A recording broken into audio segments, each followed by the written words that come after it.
Acción Pública. La respuesta que usted se merece en política, arte, ciencia, conflictividad humana. Domingos de 9:30 a 11 de la mañana por Ondas de la Montaña, 1350M en su dial. Dirige y conduce José Abad Zuleta Cano.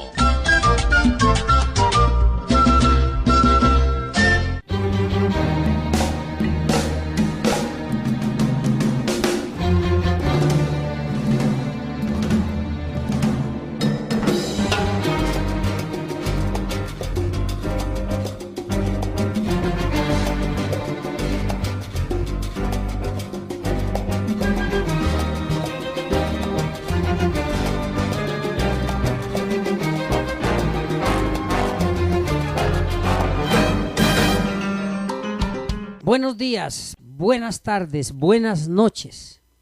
Bienvenidos a una nueva emisión de su programa Acción Pública. El programa que le entrega la respuesta que usted se merece. Acción Pública.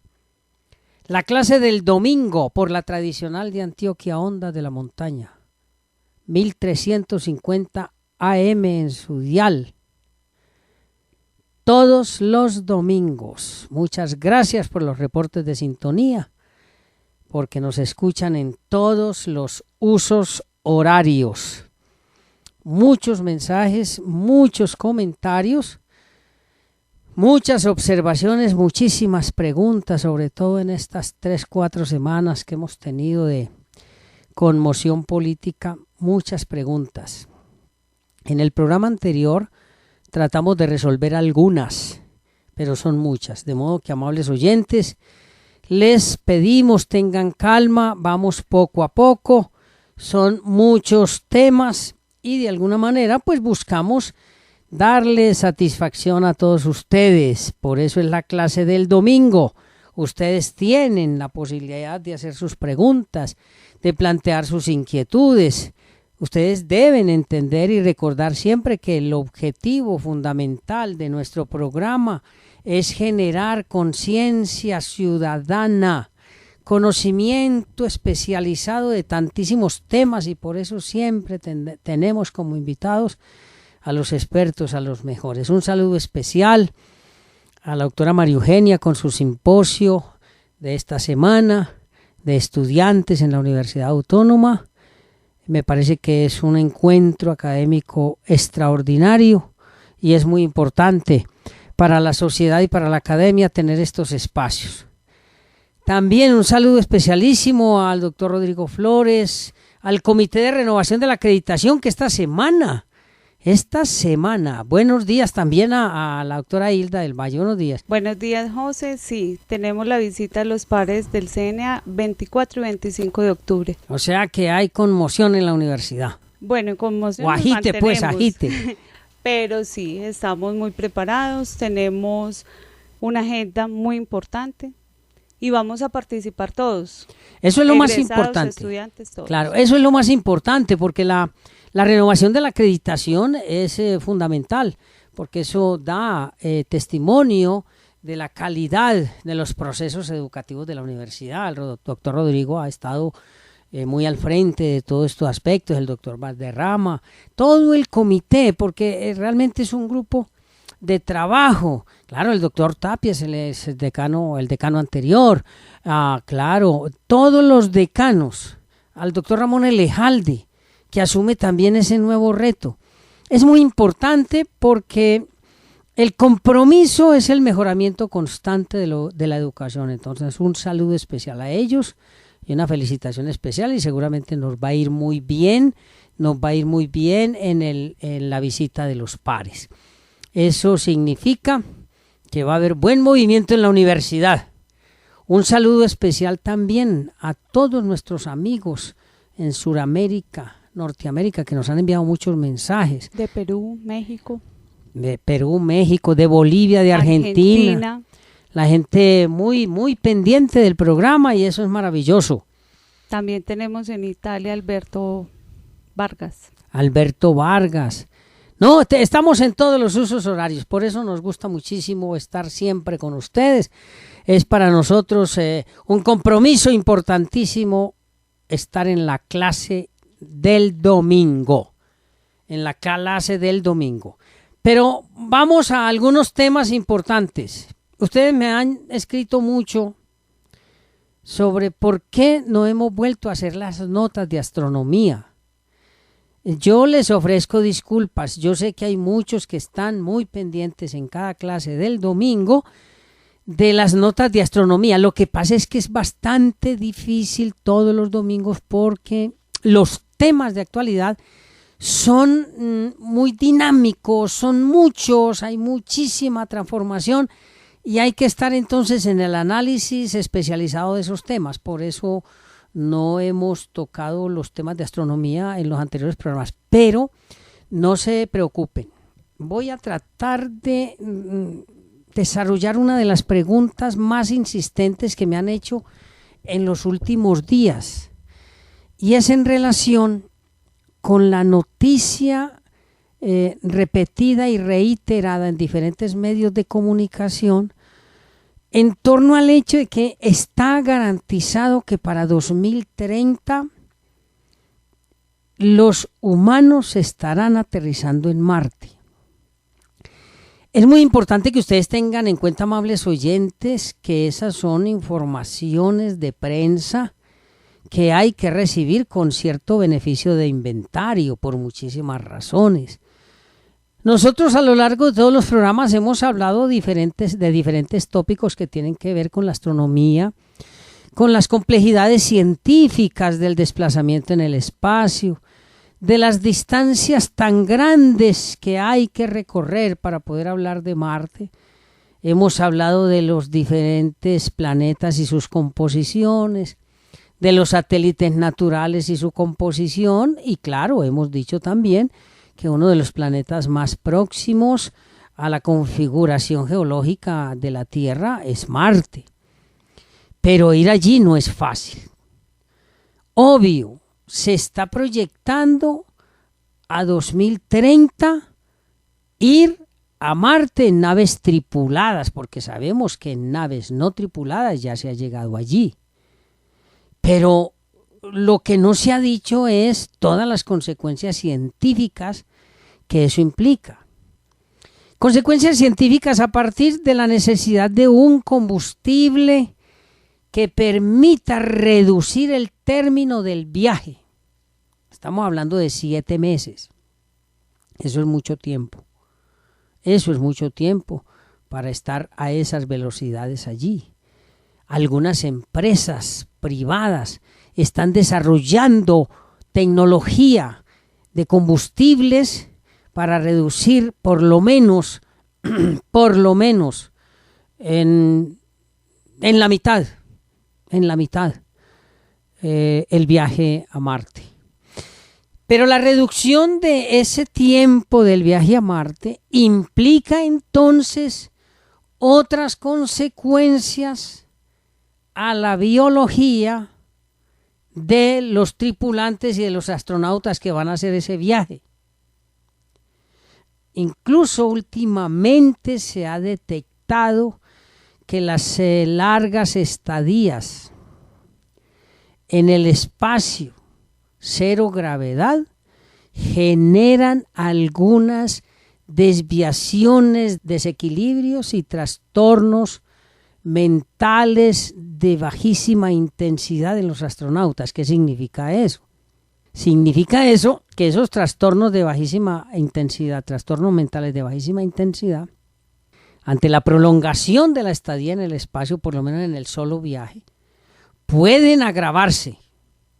Esos descubrimientos son recientes y son de una complejidad extraordinaria, porque los astronautas se van a ver enfrentados a unas situaciones de estrés extrema por la duración del viaje, por los compartimientos de las naves, por la relación entre ellos, por la preocupación de los experimentos que tienen que hacer, por estar atentos a las imprevisiones que se pueden presentar, a la gravedad espacial, a la ingravidez de las naves, a todo el espectro electromagnético que van a sufrir en el espacio, y esa es una de las partes más complicadas.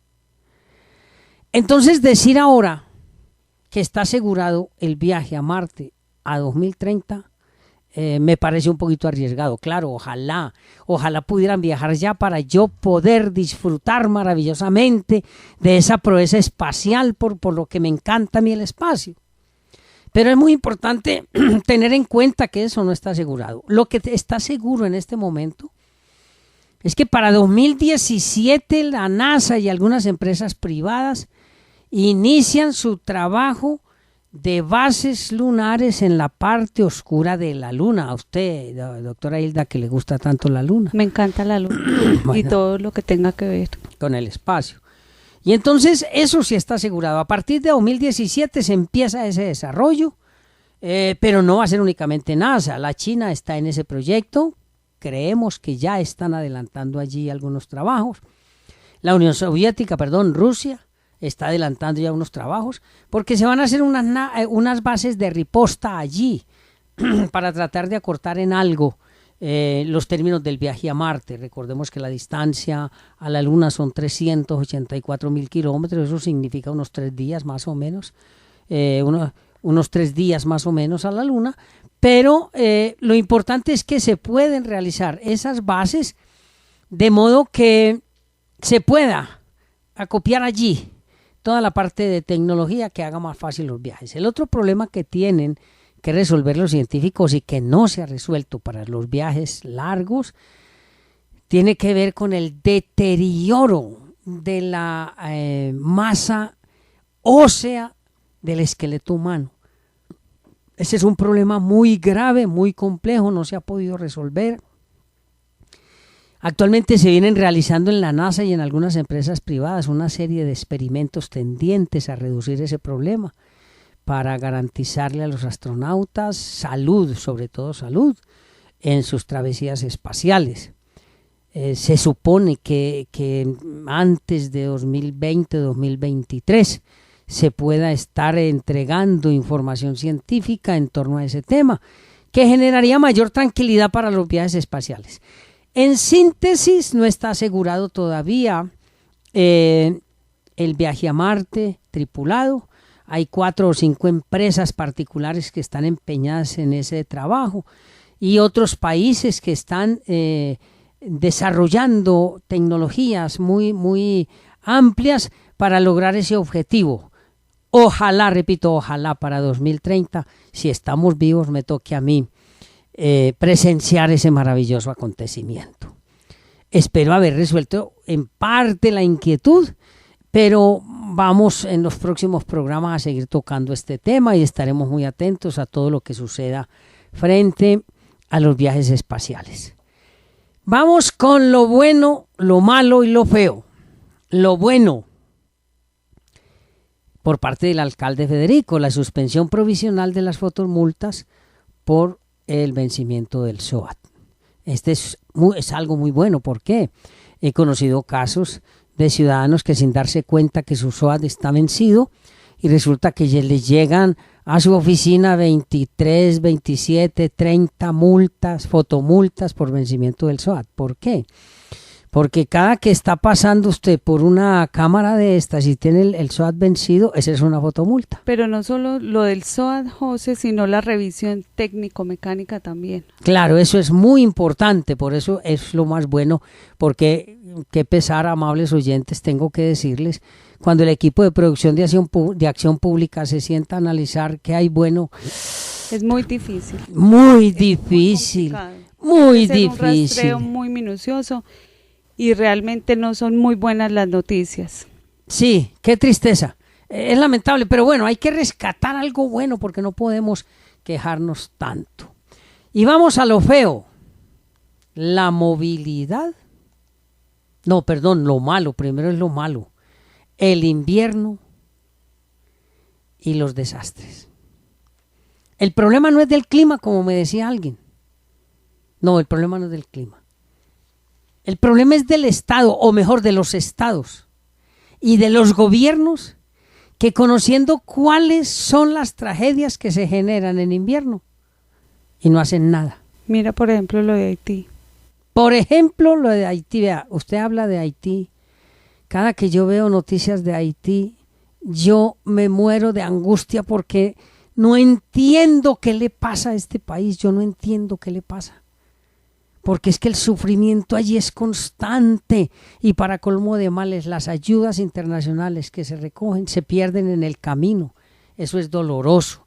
Entonces es malísimo que los gobiernos, que los estados, conociendo cuáles son los problemas que se presentan en invierno, no los resuelvan, lo que sucedía aquí en Medellín o en Colombia en general, pero especialmente aquí en Medellín, en La Estrella, en Caldas. Pero señores gobernantes, si saben cuáles son los problemas, ¿por qué los problemas que se presentan en invierno, por qué no los resuelven? Hay que hacer algo práctico y evitar que en cada invierno tengamos las mismas tragedias anunciadas.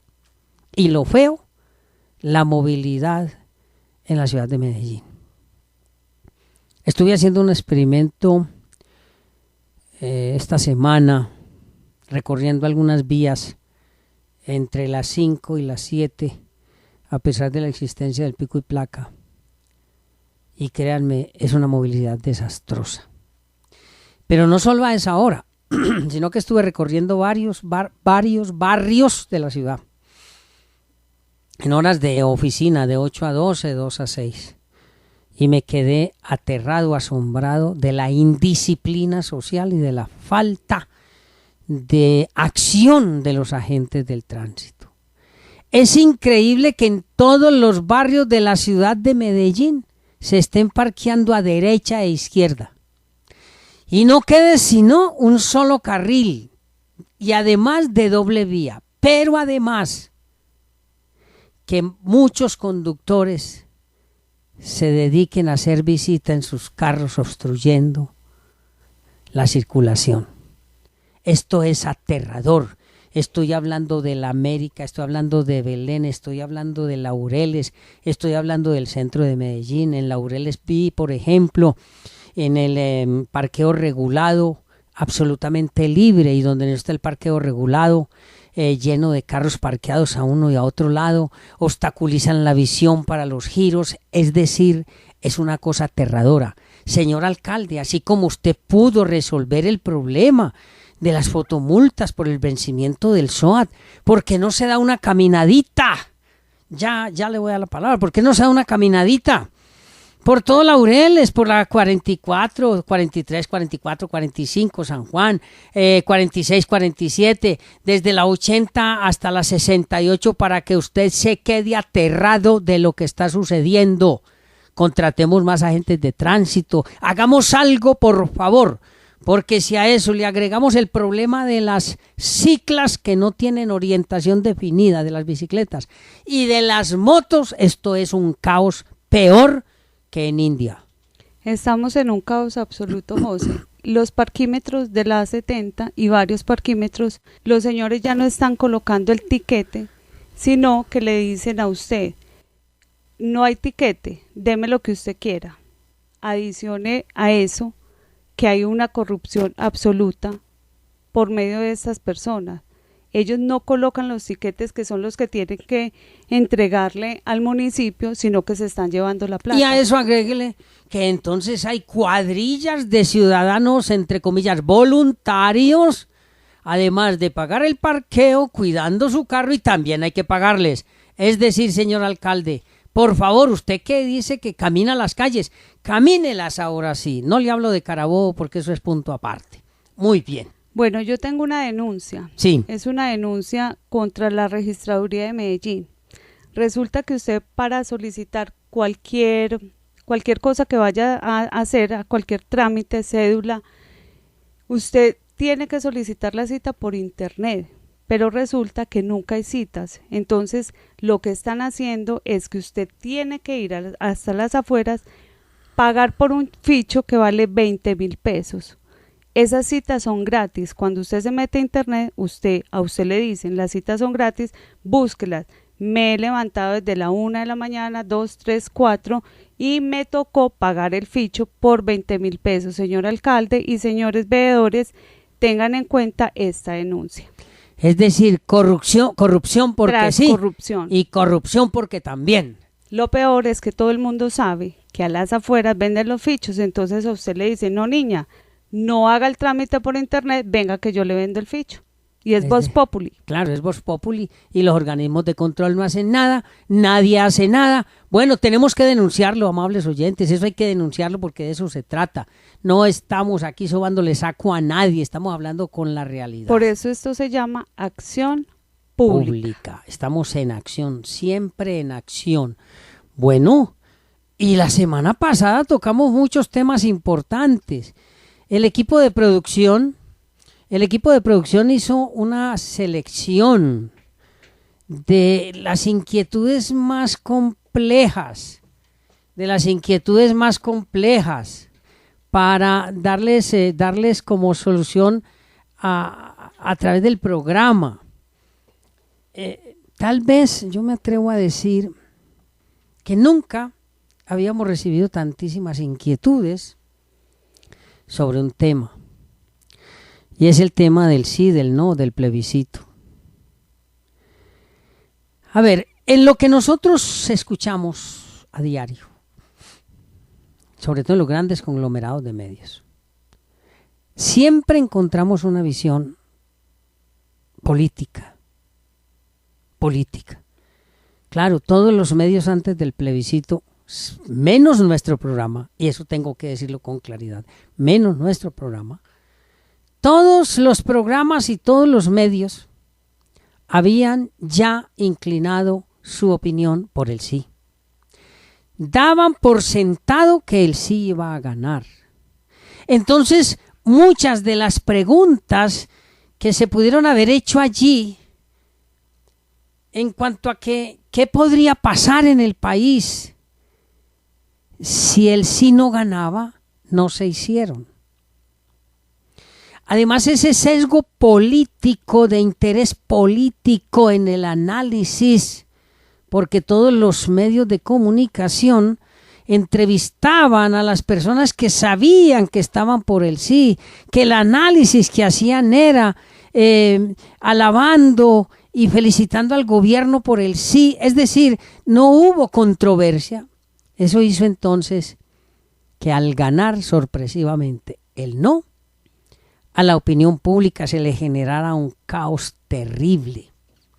Y claro, se le genera un caos terrible pues porque no había un plan B, y en la medida en que no había un plan B, todo el mundo quedó fuera de base y todo el mundo quedó asustado. Ni siquiera los del no tenían el plan B ya listo. Es más, correcto, sí, ni siquiera los del no tenían un plan B. Es que es más, los del no casi quedaban inconscientemente por sentado que iban a perder. Ajá. Por eso no tenían en detalle todas esas cuestiones y problemas que veían en los acuerdos, a pesar de que muchos los habían leído.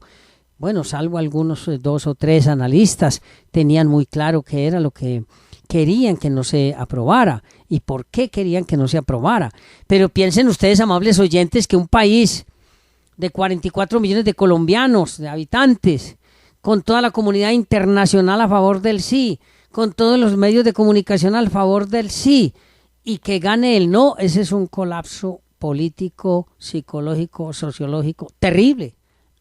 Y entonces, eso ha hecho que después del 2 de octubre, y hoy estamos, no tengo la fecha, bueno, enseguida les doy la fecha, eso ha hecho que increíblemente, hoy más que nunca, tenga que salir el gobierno y los opositores del gobierno a explicar qué fue lo que pasó, por qué no ganó el sí, por qué ganó el no.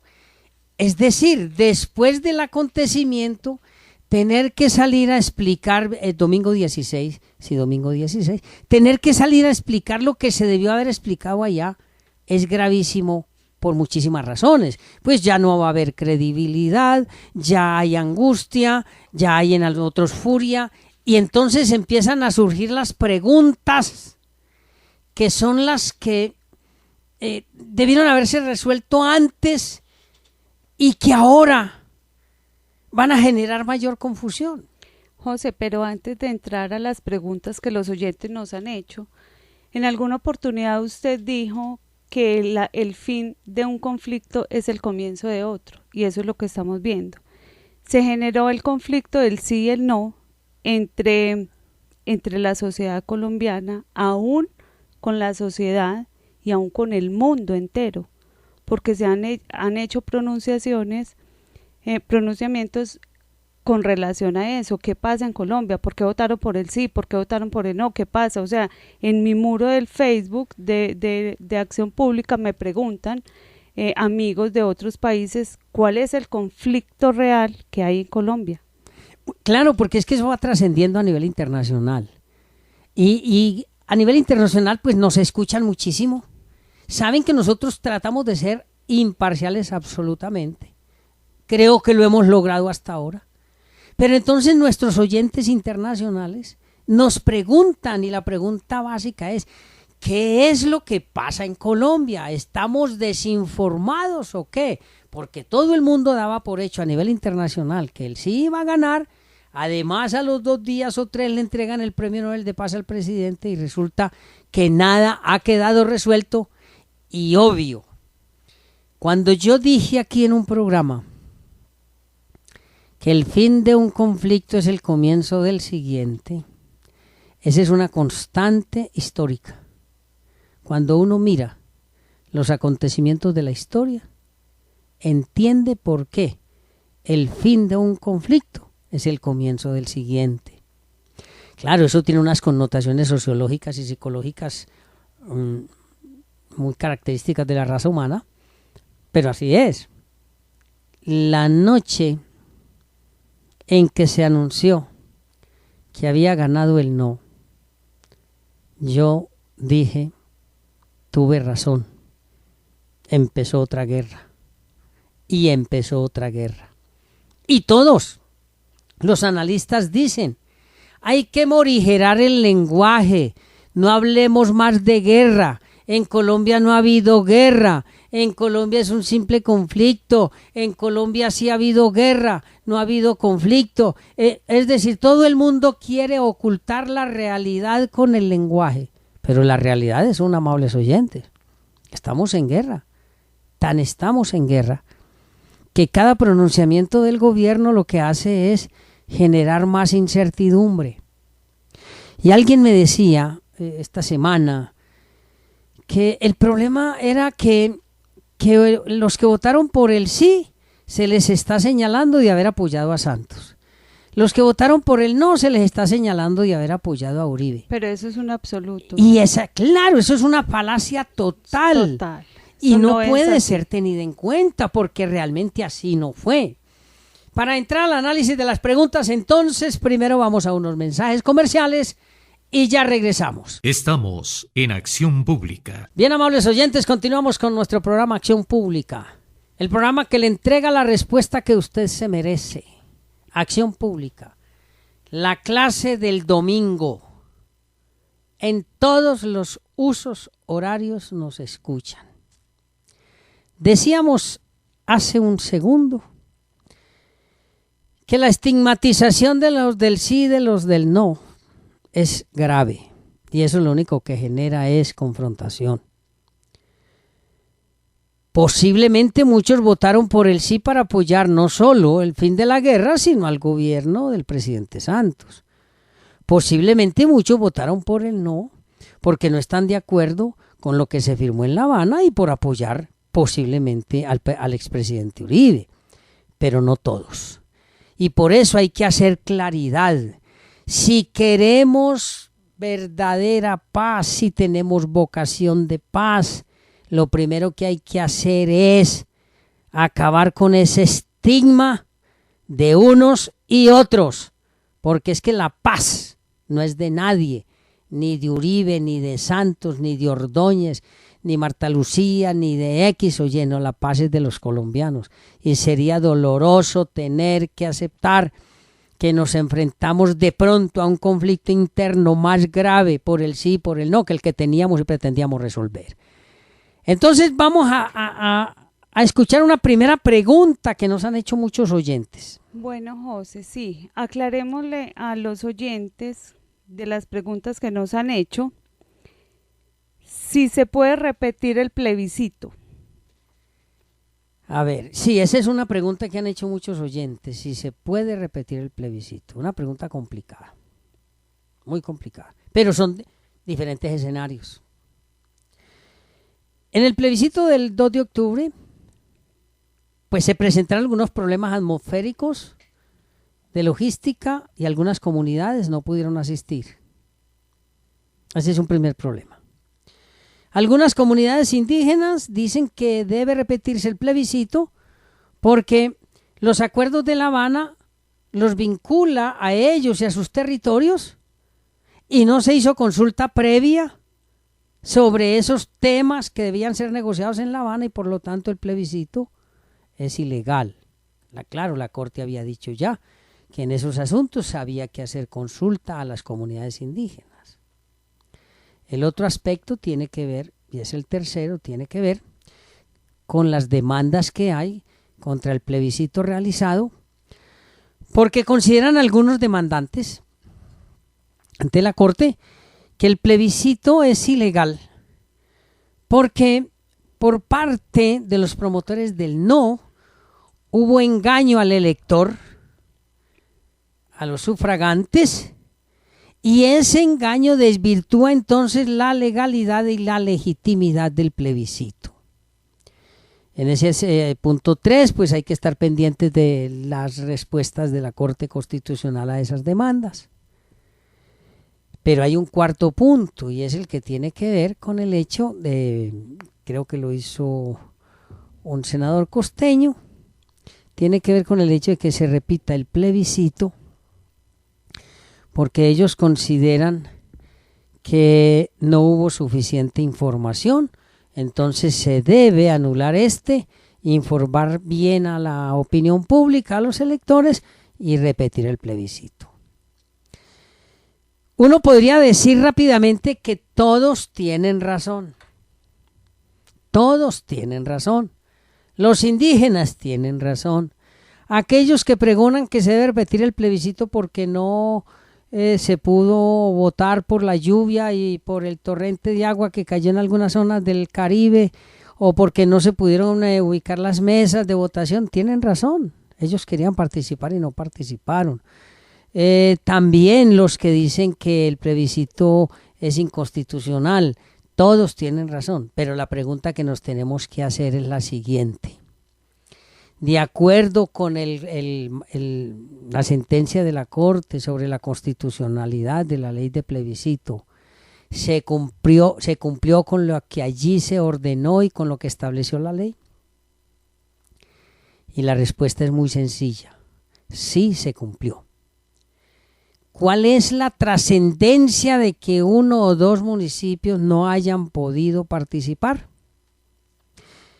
Es trascendente porque eso mina la democracia, pero es intrascendente en cuanto a la fuerza decisoria para el plebiscito.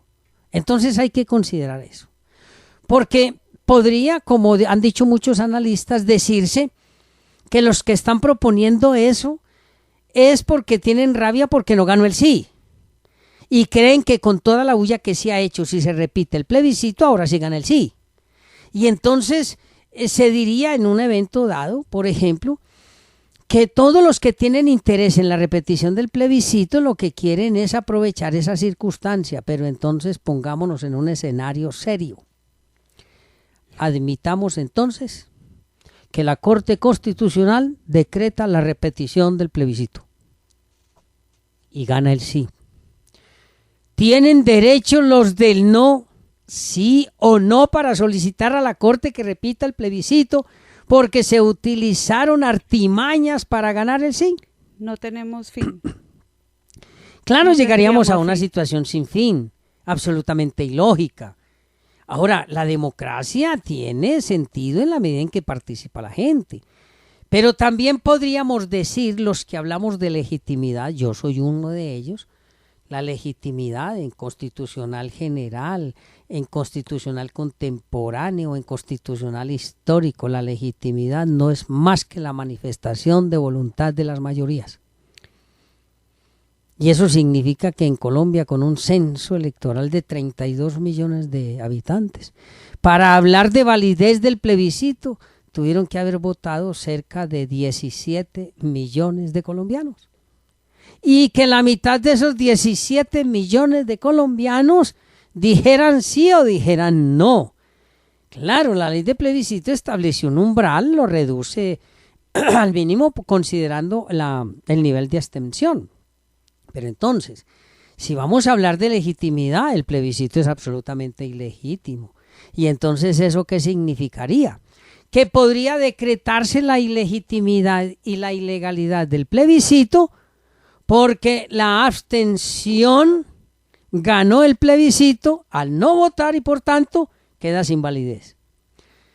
Yo quiero recordarles, amables oyentes, que en estos asuntos dialécticos, sociológicos y jurídicos, todo cabe, todo es posible, todo se puede decir y todo puede ser creíble.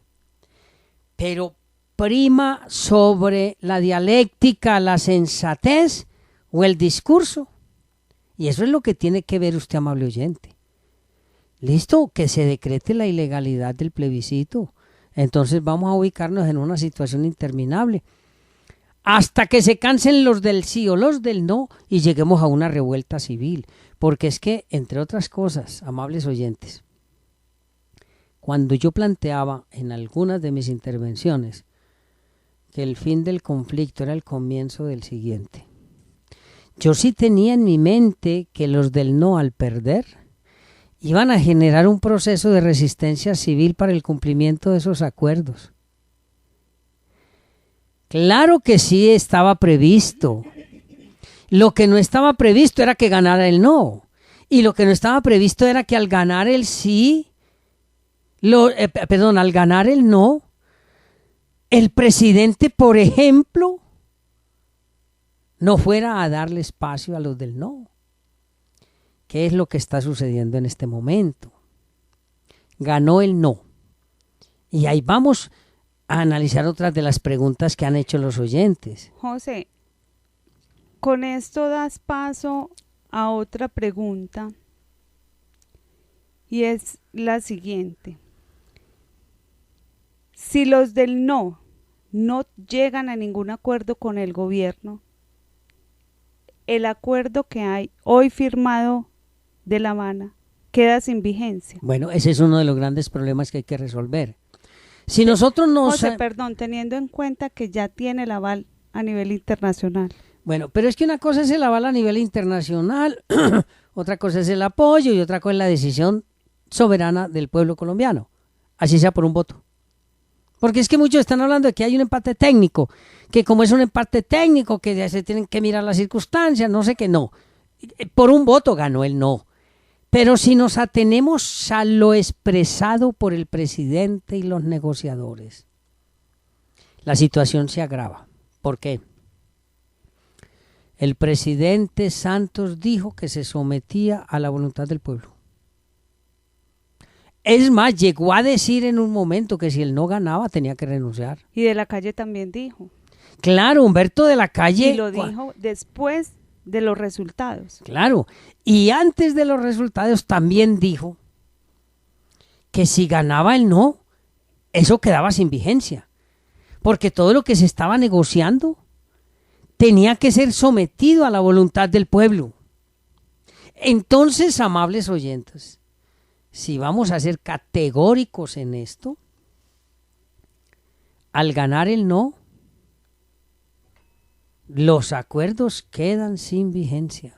El presidente no tiene otra salida, José. Esa es otra pregunta que nos han hecho y ya la voy a explicar. Pero primero resolvamos este asunto tan complicado.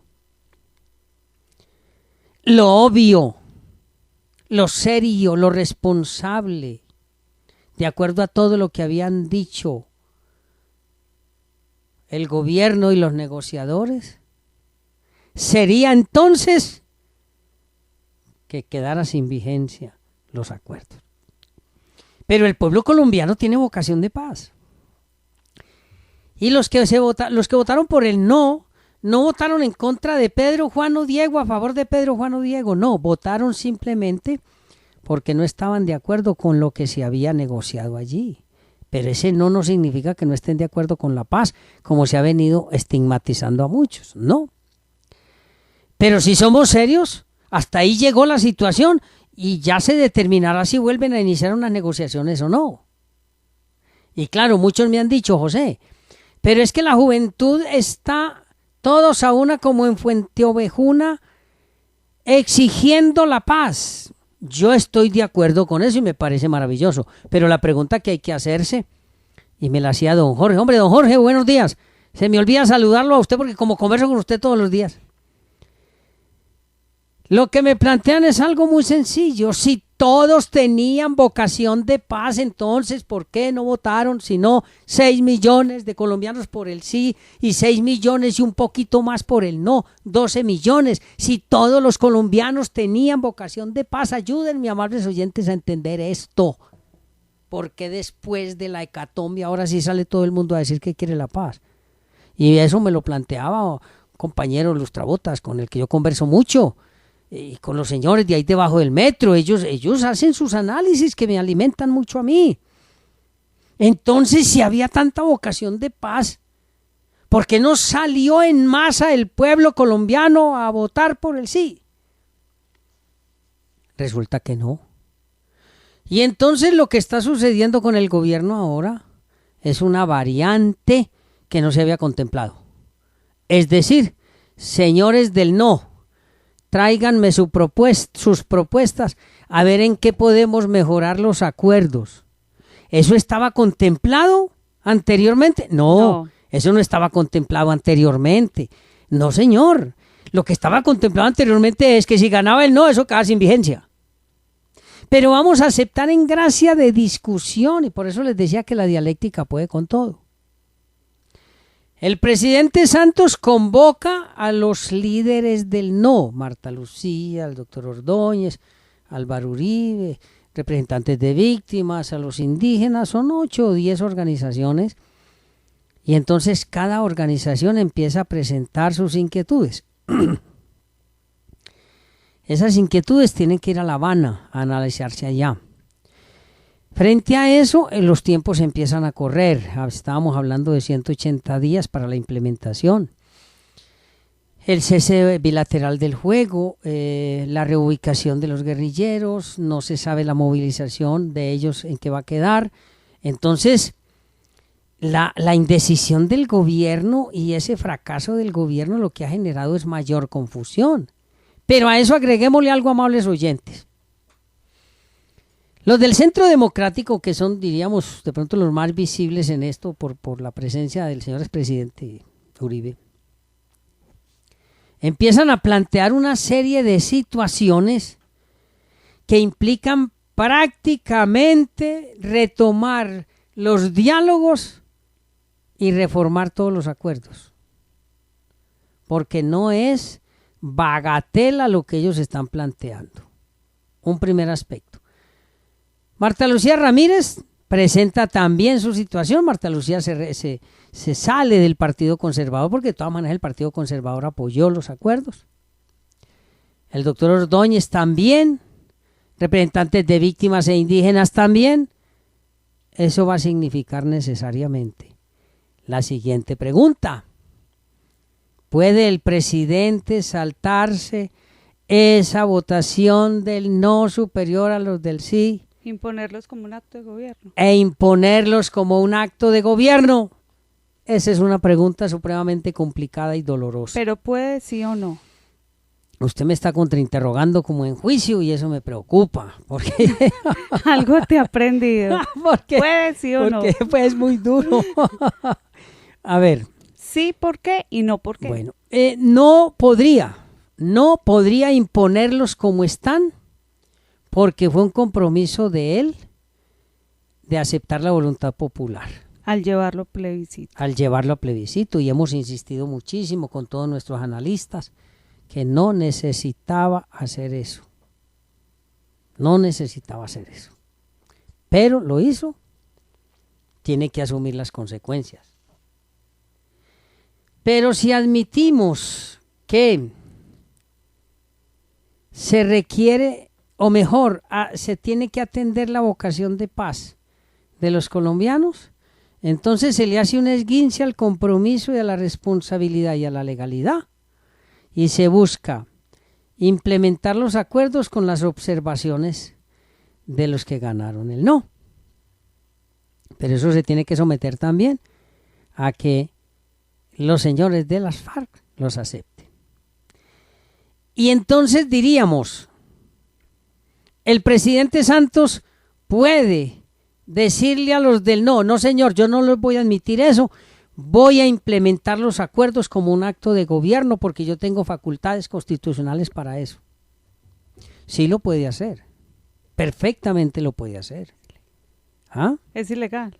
Claro que es ilegal, pero lo puede hacer. ¿Por qué? Porque él tiene facultades constitucionales. ¿Qué es lo que pasa?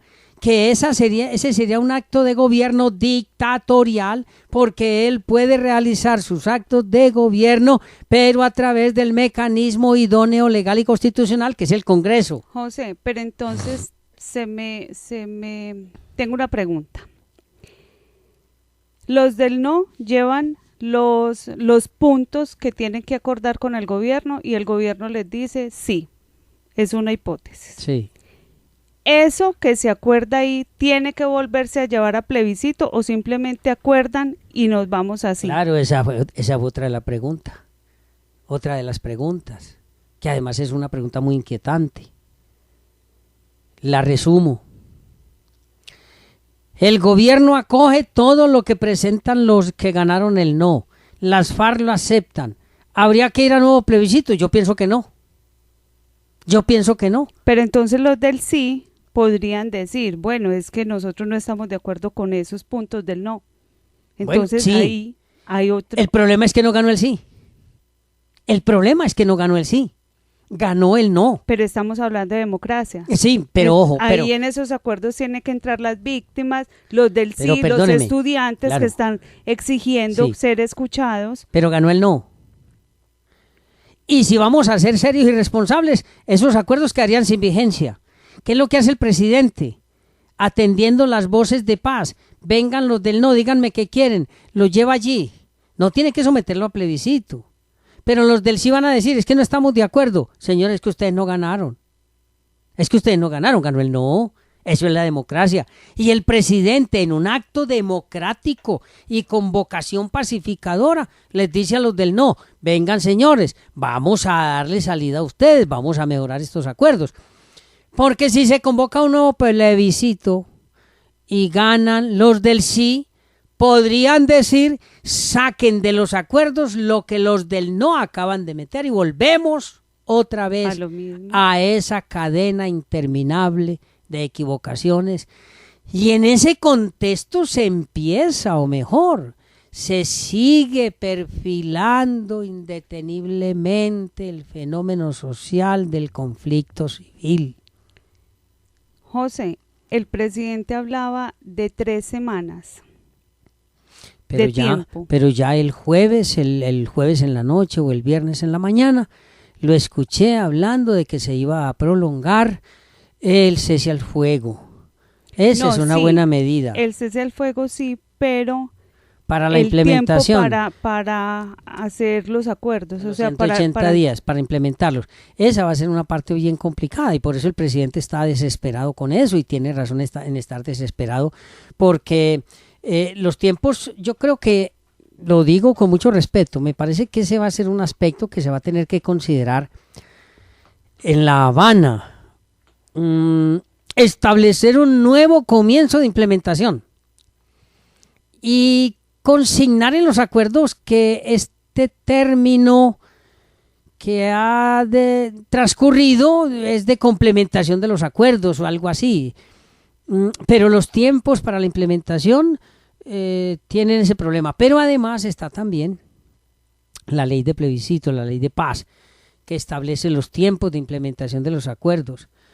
Allí hay un problema muy grave con la ley de paz, y es que creo que es el artículo 3, creo que el artículo 3 o el 5, no lo tengo muy claro, se establece que todo lo de la implementación está sometido a que gane el sí. Entonces esa ley de paz y de implementación en este momento queda sin vigencia absoluta por el triunfo del no. Es otra situación que no se ha analizado por los analistas. Y es una situación supremamente compleja. ¿Por qué? Porque al quedar sin vigencia esa ley, entonces toda la estructura de implementación también se cae al haber ganado el no. ¿Y qué va a pasar entonces con ese acto legislativo? Porque dije una ley, pero ofrezco disculpa, no es una ley, es un acto legislativo. José, pero leyendo en Semana, la senadora Paloma Valencia le dice al gobierno que él no debe negociar los acuerdos con el Centro Democrático, sino llevarlos a La Habana. ¿Qué implica eso? Claro, es que el negociador no es el presidente, es que es el gobierno que está negociando con las FARC. Al ganar el no, en un acto, y yo digo magnánimo, le dice, magnánimo entre comillas, porque lo legítimo y legal habría sido dejar sin vigencia los acuerdos, le dice al Centro Democrático presente sus propuestas, pero es que no es que el gobierno las acepte o no, es que esas propuestas tienen que irse a debatir allá. Y claro, ahí viene otro problema político bien grande. ¿Podría el gobierno sentar en la mesa de negociaciones en La Habana representantes de Centro Democrático, de Ordóñez, de Marta Lucía, del Partido Conservador, de las víctimas para negociar todo lo que están proponiendo con las FARC? Porque es que el gobierno no es negociador. El gobierno es negociador directo con las FARC, pero el gobierno no puede convertirse en negociador con los que ganaron el no para luego, con esas negociaciones, llevarlas a negociación a la mesa, porque eso significaría triplicar el esfuerzo y hacer más engorroso y más largo el tiempo de posibles acuerdos. Claro, ella tiene razón, porque es que el gobierno, como no tenía previsto nada de esto, lamentablemente lo que está dando es palos de ciego. En la medida en que da palos de ciego, tiene mayores posibilidades de equivocarse y de cometer errores. Y esa es una ventaja que va capitalizando necesariamente la oposición. ¿Por qué? Pues claro, porque hay cierta cohesión en la oposición, en las propuestas que están presentando, porque cada quien quiere quedar en la foto y cada quien quiere sus aportes allí. Ya lo lograron con el triunfo del no. Y es posible que ahora empiecen las trabas, porque no se puede perder de vista, amables oyentes de la clase del domingo, que en 2018 hay elecciones. Y por más que todos los integrantes de los partidos digan a voz en cuello que esta situación del sí y el no se va a capitalizar políticamente, por más que lo digan y lo griten, es mentira. Es mentira, porque recuerden, y les he dicho siempre en todas mis intervenciones, cuando un político dice no, fue porque ya lo hizo. Cuando dice sí, es porque nunca lo va a hacer. Claro que van a capitalizar todos los partidos, todos los movimientos, lo que está sucediendo hoy con el sí y con el no. Los precandidatos se empiezan a alinear en torno al debate y a sacar réditos políticos y a utilizar las equivocaciones de unos y otros y a utilizar las imprecisiones de unos y otros y a utilizar las inseguridades de unos y otros, porque eso es la política. Recuerden que la política es la guerra con otras armas y en otro contexto, pero que lo van a utilizar, lo van a utilizar. ¿Quién sufre las consecuencias?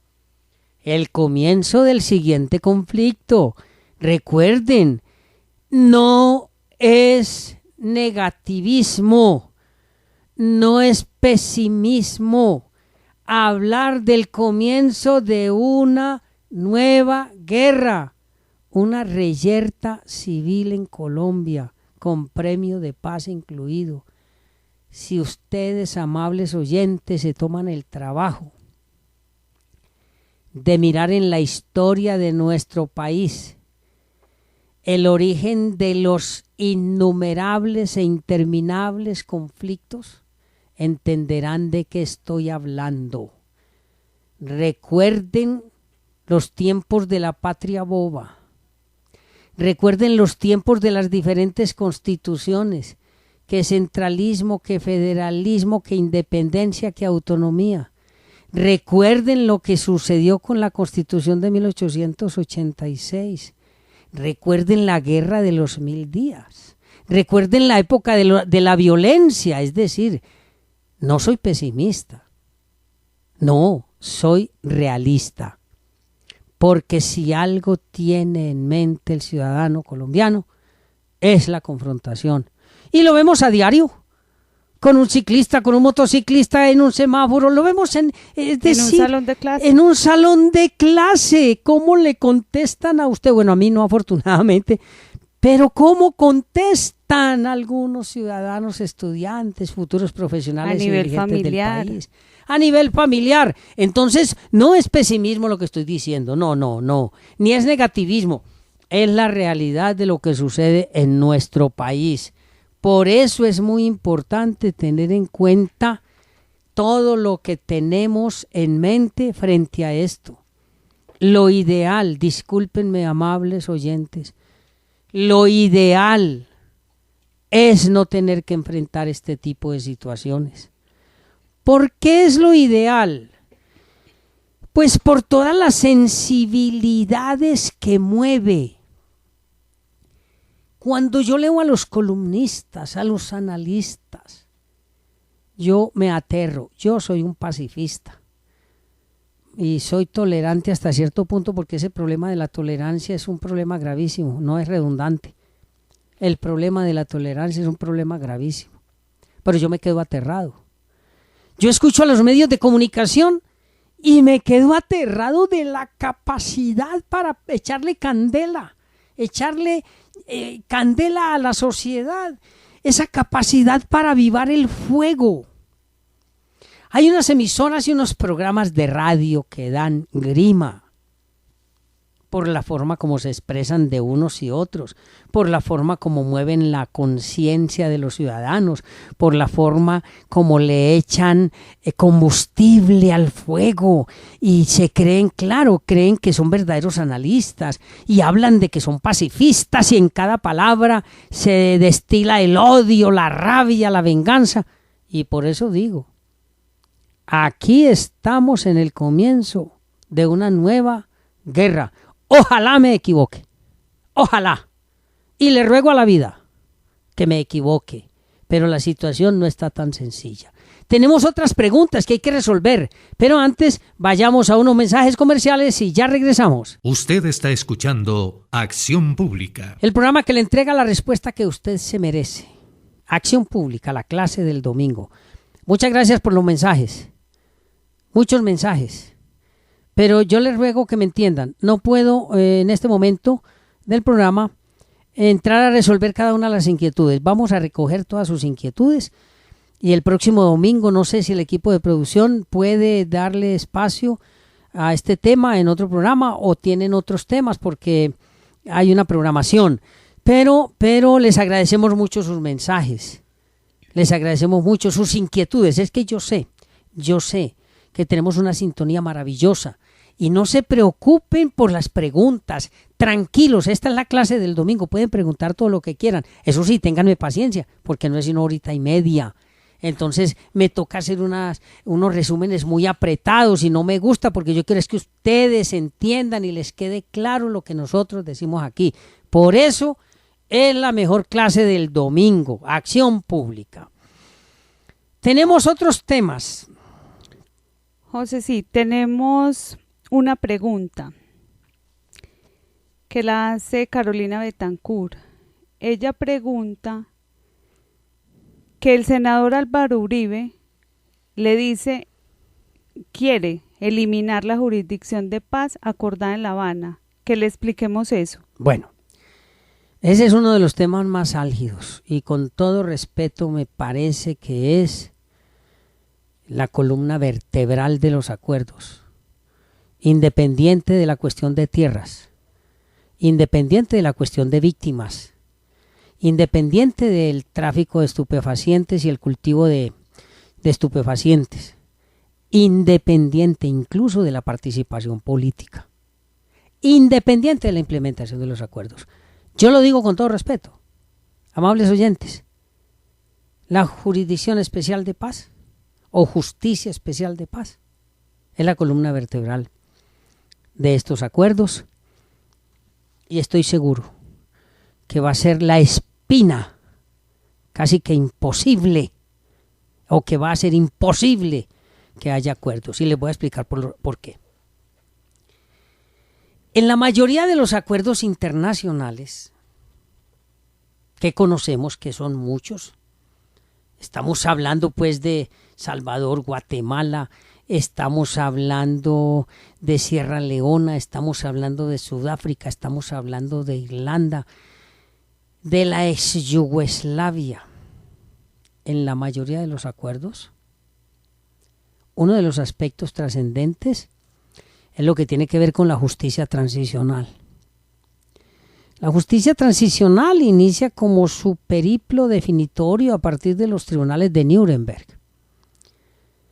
Y se va generando el concepto y la definición de justicia transicional, contrario a la justicia restaurativa o a la justicia premial, en tanto es un mecanismo que permite resolver los conflictos sin aplicar la justicia ordinaria, pero al mismo tiempo evitando la impunidad completa. En el 86, la Corte Penal Internacional, la Comisión de Roma, que da origen a la Corte Penal Internacional, empieza a desarrollar esos conceptos y vincula en esa definición la justicia transicional siempre que no se trate de delitos de lesa humanidad. Pero la pregunta frente a la justicia transicional es una y muy sencilla. ¿Qué grupo revolucionario después de 50 años de enfrentamiento con el Estado, que además no ha sido vencido, va a sentarse a negociar, no participar en política cuando ese fue uno de los motivos que lo llevó al conflicto, o irse a la cárcel cuando él considera que su confrontación es legítima, o no obtener beneficios en cuanto a esa transformación durante esos 50 años? Ninguno. Yo creo que ningún grupo que se ha enfrentado a un Estado va a sentarse y que no ha sido vencido va a sentarse a negociar para irse a pagar 20 o 30 años de cárcel. Eso es imposible. ¿Qué es lo que se consagra frente a la justicia, el Tribunal Especial de Paz o Justicia Especial de Paz? Y en eso tenemos que ser serios y honestos. Se crea una jurisdicción de paz paralela a la justicia ordinaria. Incluso tiene su propio aparato de investigación, es decir, su fiscalía especial. La justicia ordinaria colombiana en el campo penal, que es el que nos compete, y en la cuestión de tierras está compuesta por unas cortes, unos tribunales, unos despachos judiciales y una fiscalía que se encarga de la investigación y de la acusación ante los jueces, tribunales y cortes de los presuntos autores de los delitos. Cuando se crea la Justicia Especial de Paz, lo que se está haciendo es crear un tribunal especial de paz paralelo a la justicia ordinaria, con diferentes salas, diferentes tribunales. Lo de los magistrados extranjeros no puede ser motivo Él lo solicita. de mucha preocupación, pues es usual en todos los acuerdos de paz y en todas las cortes ad hoc o transitorias que intervengan 2 o 3 magistrados extranjeros. Eso le da cierto ribete de seguridad jurídica en el ámbito internacional. Pero ese no es el problema. El problema es el paralelismo que se crea 1. Las diferentes salas que se crean. 2. 3. La indefinición en el tiempo. 4. El hecho de que esa jurisdicción especial de paz tiene o queda con facultades de atraer todos los procesos que tengan que ver con el conflicto, que se estén tramitando, que hayan finalizado en las diferentes cortes, para revisarlos allí en la sala de revisión. Eso implica nuevos proyectos de ley para legislar sobre penas. No, porque el acuerdo está consignando que las penas van a ser más simbólicas, porque no va a haber prisión como tal, no va a haber. Pero él habla en un artículo de semana que la pena sea de 5 a 8 años. Claro, lo mismo que hicieron con los paramilitares. Entonces habría que modificarla. Sí, claro, habría que modificar el acuerdo. Habría que modificar el acuerdo. Claro, lo mismo que pasó con la ley 975 de Justicia y Paz. Allí se consagró privación efectiva de la libertad de 5 a 8 años, dependiendo si son patrulleros o si son comandantes. Pero para eso tenían que colaborar con la justicia, tenían que confesar delitos, etcétera. Resulta que aquí solo podrían estar privados de la libertad los que no confiesen, los que no participen en los diferentes procedimientos en las diferentes salas con los diferentes magistrados y que sean vencidos en juicio en esa sala de juzgamiento. Esos pagarían hasta 20 años independiente de los delitos que se les logre demostrar con esa fiscalía especial y paralela que se crea. ¿Qué es lo que plantea el senador? Y creo que lo acompaña la ex candidata presidencial, la de Marta Lucía Ramírez, y el ex procurador Ordóñez. Debe eliminarse la jurisdicción especial de paz, porque esa jurisdicción especial de paz, con todo lo que ello implica, está determinando el fin de la justicia ordinaria. Y esa es una situación que tendría que revisar en su momento la Corte Penal Internacional si se demanda ese paralelismo en las jurisdicciones ordinarias, en la jurisdicción especial de paz. Ahí no habría un conflicto de interés. Yo no creo que exista conflicto de intereses. Lo que pienso con mucho respeto, y así lo he dicho en diferentes intervenciones, es que la justicia especial de paz termina aboliendo y eliminando a la justicia ordinaria. Así de sencillo es. ¿Por qué? Porque quedaría la justicia ordinaria únicamente para algunos delitos comunes. Porque todo lo va a subsumir la jurisdicción especial de paz. ¿Qué es lo que propone el senador Uribe? Que se elimine la jurisdicción especial de paz y se cree un tribunal especial, una sala especial, en la Corte Suprema de Justicia y en el Tribunal Superior de Bogotá. Salas de verificación y salas de juzgamiento. ¿Cuál sería el presupuesto si en este momento no hay presupuesto para pagar a los defensores? Pero ese ya es otro problema, mejor dicho, como decía mi ilustre mamá, otra pata que le sale al cojo. Por eso es que no tenemos presupuesto nacional. No, es que no hay presupuesto, ni para pagarle a los defensores públicos, ni para pagarle a los jueces, ni para más jueces, ni para más fiscales. Esa jurisdicción especial de paz implicaría unos costos económicos enormes. Y a eso agréguele lo siguiente. Tendría la Defensoría del Pueblo que triplicar el número de defensores públicos. Gracias por la observación. ¿Triplicarlo por qué? Pues porque todos van a tener necesidad de abogado y allí nadie va a ponerse a pagar abogado porque todos son muy pobres, dicen ellos. Pero los patrulleros y aquellos comandos medios, aquellos comandos políticos, financieros, etcétera, o políticos, van a necesitar abogado y el abogado va a ser defensores públicos y los defensores públicos no tienen. Y debe haber más abogados de víctimas. Y tiene que haber más abogados de víctimas. Es decir, es un caos. Claro que si se acepta la propuesta del expresidente Uribe, también se va a generar una situación conflictiva con esas salas especiales en el tribunal y en la corte, pero va a ser menor y va a ser más ágil. Ahora, lo que propone también él es que los militares también tengan un tratamiento especial en esas salas. Claro, porque el planteamiento de él es muy sencillo. no se debe tratar a los militares que han defendido a la nación o a, ¿cómo es que él dice?, la patria, con los que han atacado a la patria, pues para sintetizarlo. Pero eso también tendría un costo. Lo que pasa es que eso significaría necesariamente que los señores comandantes de las FARC paguen entre 5 y 8 años. Y repito lo que dije al comienzo. ¿Van a aceptar ellos eso?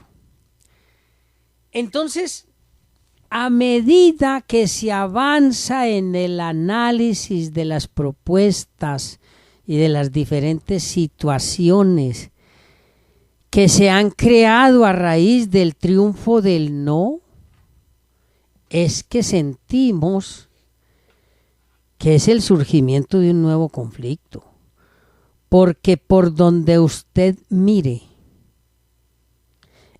análisis que haga, la situación es conflictiva, claro, pero además,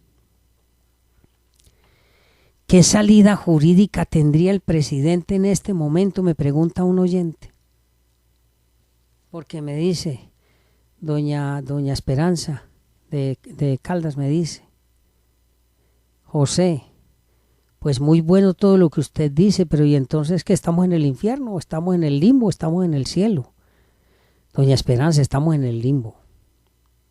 Porque usted me pregunta, ¿qué salida jurídica hay? Bueno, yo desde una perspectiva meramente constitucional, no política, porque repito, yo no tengo aquí que hacerle vocería a ningún partido político ni a ningún movimiento político. Yo, como es la clase del domingo, yo me pego de la Constitución. Mire, yo pienso que el presidente simplemente atiende el triunfo del no. Porque fue un triunfo, así sea por un votico, fue el triunfo del no. Y eso es democracia. Deja sin vigencia los acuerdos en La Habana, porque ganó el pueblo. Él tiene las mayorías en el Congreso, tiene la fuerza de esa alianza nacional, porque todos los partidos a una, como en Fuenteovejuna, menos el Centro Democrático, están apoyando el acuerdo de paz. Es decir, tiene mayorías en el Congreso. Tiene mayorías en el Congreso. ¿Qué problema tendría el presidente? Dejar sin vigencia los acuerdos en La Habana porque ganó el no. Pero recoger todos esos elementos en proyectos de acto legislativo y de ley, activar algunos aspectos de la ley de paz y sacarlos en el Congreso. Que puede demorarse un poco, sí, pero ¿qué problema tendría sabiendo que la votación por la aprobación de esos proyectos está garantizada por más por su mesa? Que Centro Democrático patalee? No, el gobierno tiene las mayorías. El gobierno tiene las mayorías. Ese sería un elemento o una salida. Y tengo entendido, me dicen algunas fuentes, que esa es la opción que más está haciendo carrera en el gobierno. ¿Por qué? Porque además tiene los apoyos de la Corte Constitucional. En el momento en que los actos legislativos o las leyes estatutarias o reglamentarias que se tengan que hacer con base en esos acuerdos vayan a los controles constitucionales, no van a tener problema. Y no van a tener problema, ¿por qué? Pues porque si la ley, si la Corte Constitucional le dio legalidad y constitucionalidad a la ley de paz, no tiene ningún problema en hacer lo mismo ahora, máxime cuando el constituyente derivado está realizando la aprobación en el contexto de la ley y de la Constitución, doña Esperanza. Esa sería una salida. Pero además, me dice un oyente, me dice, José, pero si eso sucede, si eso lo hace el presidente, entonces, ¿en qué queda el triunfo del no? Y ahí tengo yo muchas inquietudes, porque es que, discúlpenme, amables oyentes, el triunfo del no significa una camisa de fuerza para que el presidente cumpla con sus obligaciones constitucionales. La constitucionalidad de la ley de paz lo que le dice al gobierno es: el resultado del plebiscito lo obliga a usted, pero eso no se extiende al Congreso. ¿Me explico? El hecho de que el resultado del plebiscito obligue al presidente no significa que se traslada ese efecto obligatorio al Congreso, en el sentido de que no podría el Congreso darle trámite ordinario a lo que se acordara en La Habana. Eso no lo dice la sentencia. Pero ahí tengo una duda, José. Entonces, si es el presidente el que lo va a invocar, él no tendría esa facultad, porque ya el plebiscito lo obliga a que lo deje sin vigencia. No, pero no, ojo, que es que ahí están los oyentes escribiendo precisamente sobre eso. No, hay una equivocación. Sería el Congreso el presidente convocó a un plebiscito para aprobar los acuerdos de La Habana. El pueblo dice que no, y porque la Corte le dijo, el resultado del plebiscito lo obliga a usted. Pero la iniciativa legislativa sobre esos asuntos la sigue teniendo el constituyente derivado, que es el Congreso. O sea que es el Congreso quien los tiene que mover. Naturalmente. No el presidente. No, pero el presidente también puede, con sus facultades legislativas y con el cumplimiento del mandato constitucional de ser el encargado del orden público, de la seguridad y de la paz, puede también en su momento presentar algunas iniciativas legislativas. Pero si vamos a ser legalistas, entonces diríamos: presidente, a usted lo obliga a eso y no puede presentarlo como proyecto de ley. Eso no lo dice la sentencia. Ok. Eso no lo dice la sentencia. Pero vamos a admitir que a algún gran jurista constitucional le da por decir que es que el presidente perdió allí la iniciativa legislativa. Bueno, pues tiene el Congreso.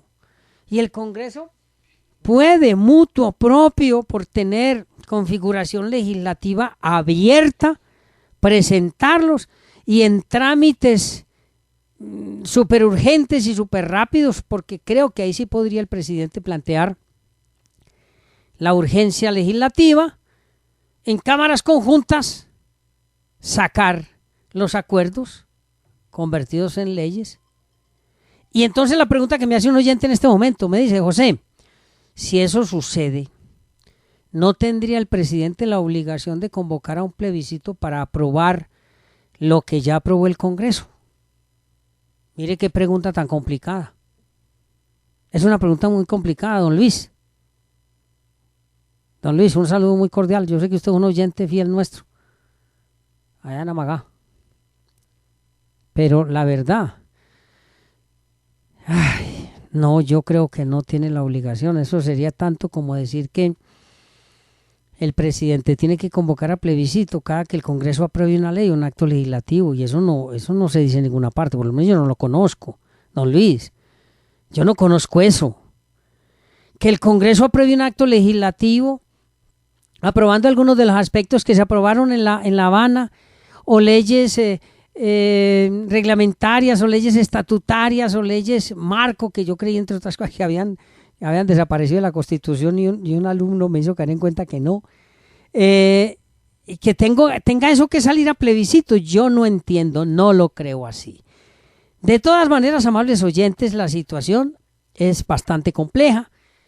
Hacemos con el equipo de producción y con todos los analistas de nuestro programa radial un ejercicio maravilloso por darles a ustedes lo mejor, la mejor interpretación de todo lo que sucede, pero el tiempo se nos agotó.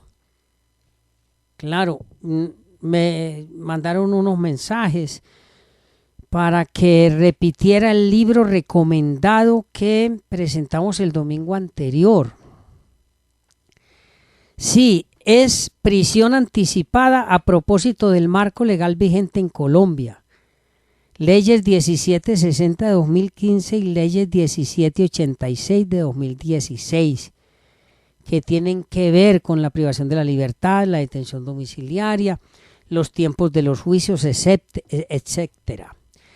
Este libro lo hace nuestro amigo y compañero Donaldo Danilo del Villar del Delgado. Él es profesor de Barranquilla, es abogado de la Universidad del Atlántico, magíster en Derecho de la Universidad del Norte, especialista en Derecho Penal y Criminología y Derecho Constitucional de la Universidad Libre, en Investigación Criminal y Juzgamiento en el Sistema Penal Acusatorio de la Universidad Católica de Colombia.